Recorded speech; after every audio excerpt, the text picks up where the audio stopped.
The courtroom was a blend of marble, silence, and anticipation. The press was crammed shoulder to shoulder behind the red velvet rope. Phones were banned, cameras off. But every journalist knew this moment would be headline history before lunch.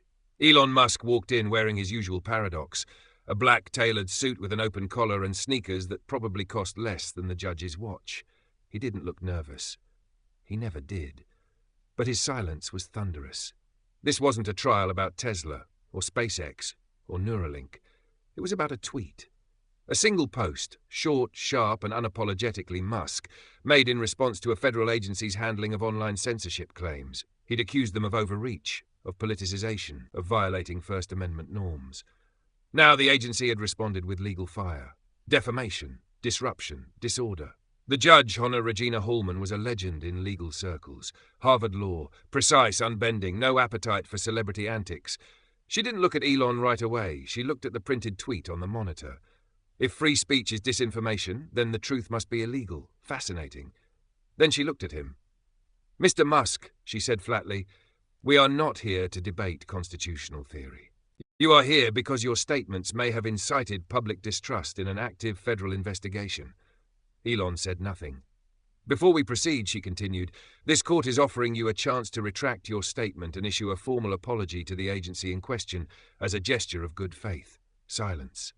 The room leaned forward. Even the stenographer looked up. Elon adjusted the mic in front of him. And then, he said 5 words. Soft, sharp, nuclear. "Then I apologize for this."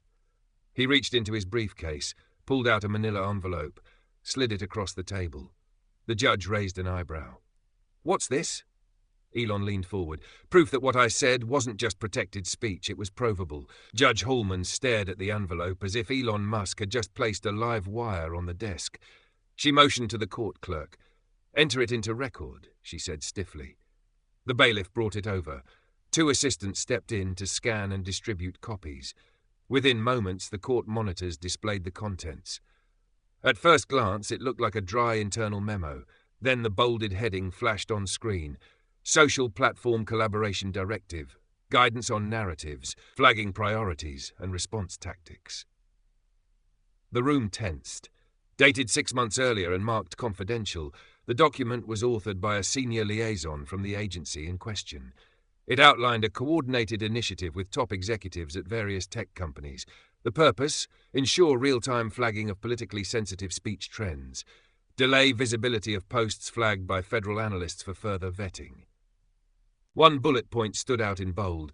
Elon Musk's platform activity must be monitored daily for potential destabilizing narratives. Judge Hallman blinked. She looked at Elon, whose expression hadn't changed. "Mr. Musk," she said slowly, "how did you obtain this?"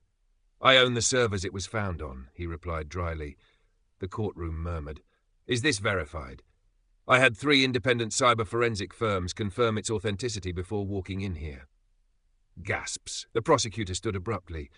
"Your Honor, this material was not part of discovery." "And yet it's real," Elon cut in. "You asked me to apologize for what I said, but that assumes what I said wasn't true." He stood up now. No theatrics. Just gravity. "I said the agency was coordinating speech suppression.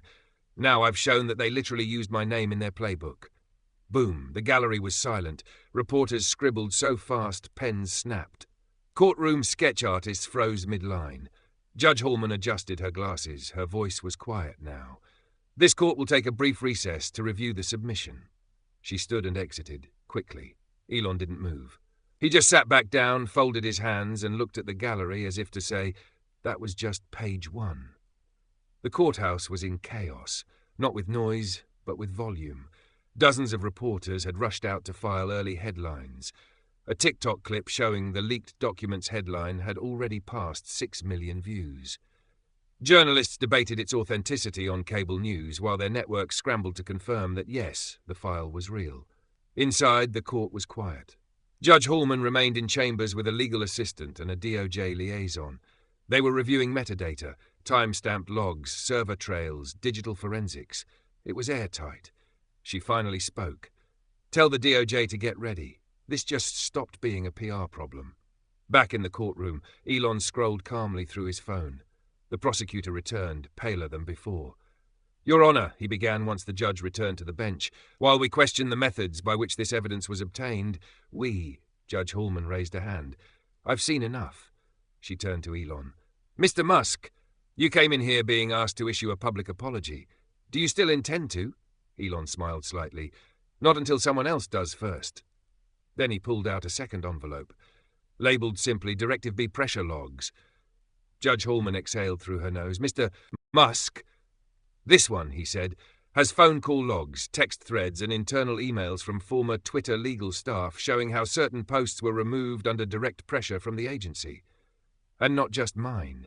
Posts from doctors, journalists, parents, anyone who questioned the narrative they didn't approve. He set it down on the defense table. Would you like to read it? She didn't answer, because her silence said everything. Behind her, the courtroom's media screens flickered as newly uploaded files, labelled Exhibit B1 through B17, lit up in sequence. One text thread showed a senior official saying, "Just tell them it's flagged for hate speech. Doesn't matter if it's true. We need it gone by morning." Elon gestured to the screen. You wanted to punish me for not apologising, but the apology this court should demand isn't from me. Online, the fire had just gone nuclear. Musk files, apology not accepted. Free speech is evidence. The logs are real. Headlines screamed. Elon Musk drops digital bombshell in federal court. Judge stunned by files that prove coordinated censorship. This case just changed everything. And Elon? He leaned back, calm as ever, and whispered to his attorney, wait until they see Exhibit C. Judge Hallman recessed the courtroom, but not because she wanted to. She had to. She stepped into her chambers and closed the door behind her with a weight that sounded more like resignation than authority. Her assistant waited, eyes wide, holding a secure government-issued phone already connected to DOJ leadership. The voice on the line was clipped and low. Is it real? She didn't pause. It's real. Another pause. What does he have? She looked at the paper in her hand. Elon Musk's Exhibit B, the second wave of disclosures. Server-side logs. Names, timestamps. One email implicates your deputy director. Silence. Then what's his endgame? She glanced back into the courtroom. He's not playing a game. He's flipping the board. Back inside the chamber, Elon hadn't left his seat. He was scrolling through a copy of the Constitution, fingers hovering over Article 1. Then finally he stood and handed his attorney a sealed USB marked Exhibit C. The judge returned moments later, her posture stiff but composed. Mr. Musk, she said carefully, you've already submitted documentation that raises serious questions about interagency coordination with social platforms. Elon tilted his head. Would you like to add to it? She asked. He nodded, and said only, this one's for Congress. Gasps. He handed over the drive. The courtroom clerk plugged it into the system. The file tree opened, and the headline on screen read, Cross-Branch Signal Chart, House Liaison Briefing, Digital Response Teams.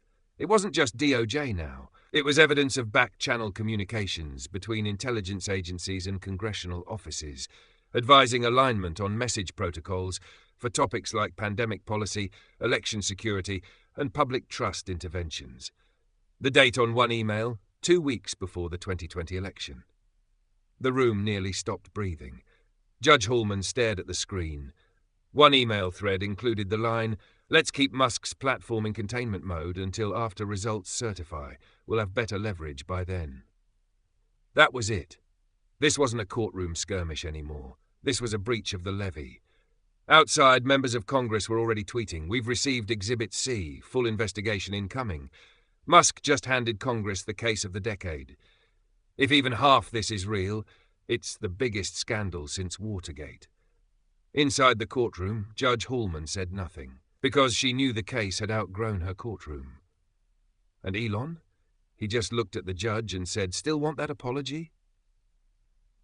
Elon Musk left the courtroom not through the front doors, but through the back hallway, escorted quietly by federal security officers, not because he was under arrest, but because Congress was calling.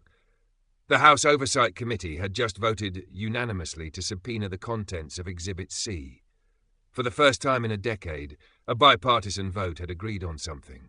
This isn't about Elon Musk. This is about the possibility that federal power has been used to silence the public. News alerts buzzed on every device in the country. Musk testimony, Exhibit C, digital suppression gate, the apology trial. Within hours, the Speaker's office announced a live, open hearing. Musk was not only invited to testify, he was scheduled prime time. Carried live on every major news network across YouTube, X, Rumble, and even Twitch. He didn't hesitate. "I'll be there," he tweeted. "Let's tell the truth together." The tweet got 78 million views in 3 hours. On the night of the hearing, the nation paused. Not for a sporting event, not for a war, for a tech billionaire holding a USB drive. The chamber was full. Every seat taken, every microphone live, every lawmaker, red and blue, locked in. Elon adjusted the mic. "I was asked to apologize for a tweet, but the only thing I regret is that it took this long to say it." He reached into his coat, pulled out a black drive, and plugged it into the house system. "This is the full record. I'm not here to protect myself. I'm here to expose a system that thinks controlling your voice is easier than confronting your ideas." The screen lit up. More emails, more logs, video clips of off-record Zoom calls with federal contractors using phrases like "throttle posts until sentiment normalizes," "delay negative trends linked to civic skepticism." A clip rolled showing a staffer admitting, "If we push Elon too hard publicly, he'll retaliate with transparency. He's unpredictable. We prefer shadow engagement." The room was stone quiet. Even Musk's critics sat stunned. Then Representative Velasquez, a staunch opponent of Musk's, leaned in and said, "Mr. Musk, why didn't you just delete the tweet?" Elon looked him in the eye. "Because if they can intimidate me into silence, imagine what they can do to someone without 150 million followers." Boom. That moment wasn't just viral, it became historic. The clip aired around the world. News anchors said it felt like a modern Ben Franklin moment, defiant, deliberate, deeply American. And back in the courtroom, Judge Hallman issued an update. "The case of United States v. Elon Musk is hereby suspended pending full congressional review." Because now, it wasn't a courtroom fight anymore. It was a constitutional reckoning. 2 hours after Elon Musk's testimony ended, the White House issued a statement. It was brief, chilly, carefully worded. "The administration remains committed to ensuring public discourse is respectful, factual, and free from manipulation.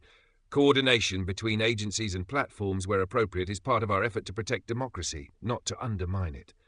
Translation: they were nervous, but not backing down. Yet. Inside Washington's deepest corners, the lights stayed on all night. DOJ officials met with White House counsel. NSA lawyers held backdoor calls with oversight staffers. And a handful of senior tech executives received quiet encrypted messages from old friends in government. What else does he have? Because the truth was, no one knew. Musk had already dropped enough proof to turn a legal proceeding into a national investigation. But his calm, that uncanny, unnerving calm, suggested there was more. And he confirmed it with one tweet at 1:33 a.m. "We've only released 37%. The rest depends on what they do next." That post, 100 million views in 9 hours. The next day, Elon's security team received a memo, not from police, but from federal contractors monitoring threats. It contained a single sentence: "There are systems bigger than you, and they don't like daylight." Elon didn't flinch. Instead, he walked into another meeting with independent journalists and dropped another bomb. "They're trying to intimidate me into silence. Again. But this time I have backups, public keys and global mirrors. If anything happens to me or the rest of this data, it goes live. Everywhere." The story wasn't just viral, it was now untouchable. Satellites, Tor mirrors, blockchain storage, data vaults outside US jurisdiction. Musk wasn't just telling the truth, he had ensured it. That night, another leak, this time from inside the agency originally behind the investigation, reached the press. A redacted internal memo, titled "Urgent Comms Containment Strategy, Musk Escalation Protocol." Inside, 3 goals. 1. Undermine credibility. 2. Discredit materials via friendly media channels. 3. Explore legal grounds for classified data seizure. That last line was a mistake, because by morning it was front-page news. And the public, now wide awake, didn't see Elon Musk as a billionaire anymore. They saw him as the only guy fighting the system with receipts. The file dropped anonymously, a WAV file, no metadata, no attribution. Just a title, Conf Call 047 score full. Within minutes, it was uploaded to X-Rumble, signal groups, encrypted Telegram channels, and a dozen alternative news sites. At first, many thought it was a hoax, until the voices came in. Clear. unmistakable. Federal officials, tech compliance directors, communication strategists. What they were discussing? Elon Musk, his platform, and how to contain him. He won't comply like the last team. We should have gotten language into that security deal. Can't we use the consumer safety angle? Start flagging any posts with keywords like free speech, censorship, or election integrity. We'll redefine it as disinformation later. If we label him hostile, we can escalate. And finally, if he forces transparency, the only play left is legal suppression. Let's find a reason. Any reason. That last sentence triggered a firestorm. They said it, Musk was right, suppression tape. The audio raced past 100 million listens in 24 hours. Independent forensic labs verified the voices and timestamps. Congress subpoenaed everyone in the call. And Elon? He simply quote-tweeted the file link with one word. Remember. The next day, network anchors, some who had mocked him for years, used a different tone. We now know federal agencies were not only monitoring speech, but actively developing strategies to flag, suppress, and criminalize it. Preemptively.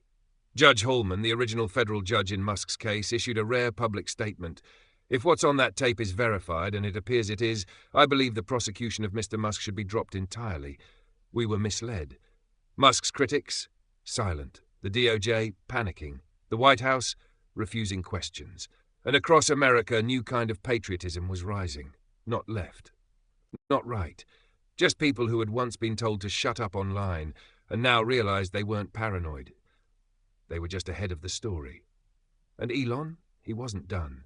He walked onto a stage in Austin the next night, unscheduled, during a public Q&A session at a tech summit. No script. Just this. They wanted an apology. I gave them the truth, and now they're the ones who have something to explain. By now, the agencies had gone silent. No press briefings, no rebuttals, no official statements on the leaked audio. The silence said everything. And that silence shattered on a Thursday night when a former senior digital intelligence analyst, Claire Thomason, went live on air, uninvited, on a primetime network interview meant for a different guest. She had just resigned. No notice, no NDA. Just a flash drive and a choice. I know what I was part of, she said into the camera, and I can't keep pretending it wasn't real. The host, stunned, gave her the mic. And Claire, visibly nervous but burning with purpose, said it. Elon Musk didn't lie. We were trained to neutralize visibility on speech. We weren't moderating. We were manipulating. A sharp inhale from the studio, she continued. There were daily emails, lists, posts flagged not for danger, but for disagreement. People like Elon, Rogan, even everyday Americans with no platform, their posts were silenced without cause. We were told, if you want to keep your job, don't ask why. Just press the button. She held up a USB stick. This contains months of internal chat logs, scheduling memos, and email chains showing not only what we did, but who told us to. The network tried to cut to commercial. Claire refused. If they try to bury this, it'll go live from 1,000 sources by morning. Online? It already had. Within an hour, her data was independently verified by multiple journalists. Her testimony became a full congressional emergency addendum to the Musk case. Hathi Insider pressed the button. Musk wasn't alone. Even legacy media had no choice but to report. Ex-government analyst confirms federal digital suppression strategy. DOJ, DHS, and Office of Information Integrity implicated. Claire's final words before the segment was pulled, we weren't protecting democracy, we were protecting a narrative. The next day, Elon tweeted one word, brave. That tweet, just 6 letters, got over 2 million likes. Claire wasn't silenced, she was followed. Back in Washington, a resignation ripple began across multiple agencies. Inside Elon's legal team, Exhibit D was quietly prepared. Because the next move wouldn't come from a courtroom, it would come from the people who'd just been handed the truth. The Capitol Rotunda hadn't felt this tense since January 6th. This time, no shouting, no barricades, just the heavy stillness that comes when power realizes it's out of control. A joint session of Congress had been called, not symbolic, not ceremonial, real, urgent, bipartisan, not because they wanted to, because they had to. The leaked documents, the whistleblower testimony, the tapes, and now Claire Thomason's files officially verified. It wasn't a conspiracy anymore. It was a scandal. For the first time in U.S. history, Lawmakers read aloud portions of internal memos that proved federal agencies colluded to suppress legal speech across social platforms. And at the center of it all, the man they once told to sit down and apologize, Elon Musk. When Musk entered the chamber to testify a second time, the mood had shifted. He wasn't an accused figure anymore. He was a witness to systemic corruption. The Speaker of the House looked him in the eye. "Mr. Musk, given all that's come to light, do you believe there's a way to rebuild public trust in digital expression?" Elon looked around the room. Then he did something no one expected. He reached into his jacket and pulled out a proposal, a simple white folder. Stamped on top, the Digital Liberty Protocol. He slid it forward. "You want to restore trust? Let the public see everything. Every takedown order, every flagged keyword, every algorithm tweak initiated by a government request. Make it all public, in real time, decentralized, immutable, transparent." He paused. "I'll build the infrastructure, I'll fund the coders. All I ask is that you get out of the way." The room froze. No back doors, no political filters, no moderation by intimidation, just pure, visible truth, logged, shared, audited by the people. The chamber buzzed. A senator leaned in. "And if we say no," Elon smiled, "then I'll do it anyway." Applause broke, spontaneous, from staffers, from gallery members, even from a few lawmakers, because it was clear he hadn't come to play politics. He came to end the charade.